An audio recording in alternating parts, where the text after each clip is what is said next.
रहमान।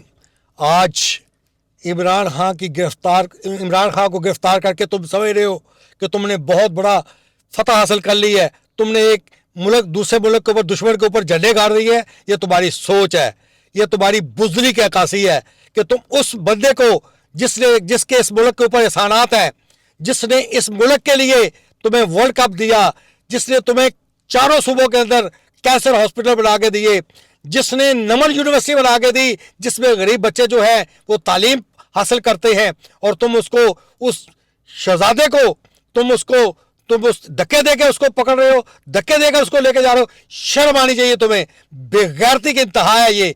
और मैं ये समझता हूं कि तुम नहीं समझोगे तो फिर तुम्हारा हशर भी इन्हीं जैसा होगा कि तुम्हारी दास्तान भी ना होगी दास्तानों में। क्या तुम समझते हो कि तुम फिरौन हो?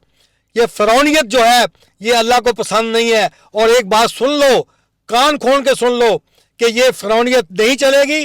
और फिरौन का जो हशर हुआ था समंदर के अंदर अल्लाह ने उसको गरक कर दिया था, इसी तरह तुम भी गरक कर दिए जाओगे, इसी तरह तुम भी गरक होगे। आज तुमने उसने पाकिस्तान को जिस तरीके से जिल्लो ख्वार किया था, जिसने इस मुल्क को आप एक तोहफ़्फ़ दिया, उसको तुमने गिरफ्तार किया और उसको जेल के अंदर डाला, उसको घर के अंदर नजरबंद किया। आज तुम उस लीडर को गिरफ्तार कर रहे हो जो चारों सूबों की जंजीर है, जिसने चारों सूबों को मिलाया हुआ है। और मैं समझता हूं कि ये तुम्हारी जो बदमाशी है, ये जो तुम्हारी बर्बरियत है, जो तुमने अवाम के ऊपर भी इस तरह की बर्बरियत जारी रखी हुई है, छोटे बच्चों के ऊपर तुमने जुल्म किया हुआ है, तुमने औरतों के ऊपर अपना जो है बर्बरियत की मिसालें कायम की हैं, तुमने किसी को नहीं छोड़ा। जर्नलिस्ट जो है वो तुम्हारे जुल्म की वजह से बाहर के मुल्कों में शिफ्ट हो चुके हैं।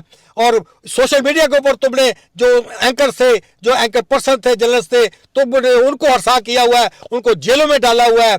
ये शर्म करो, तुम्हारे लिए शर्म का मुकाम है। इंतहा के बगैरती है। और मैं समझता हूँ कि तुम जैसा बगैरत ना पैदा हुआ होगा और ना होगा। इससे बेहतर, इससे पहले कि तुम पे खुदा का अज़ाब नाज़िल हो, इन हरकतों से बाहर आ जाओ और उसको रिहा करो और उसको इज्जत और तकरीम करो, ताकि वो लीडर जिसने चारों सूबों को बुलाया हुआ है, ये ना हो कि तुम्हें लोग गिरफ्तारों से पकड़कर तुम्हारे मोहल्ला से निकाले, तुम्हारे उन जॉबों से निकाले जिसके तुम फिरौन बने हो, और तुम्हें उन गटरों में फेंके जिस तरह के श्रीलंका में अवाम ने गटरों के अंदर को फेंका था। अब भी समझ जाओ। अल्लाह ताला पाकिस्तान की हिफाजत फरमाए। आमीन।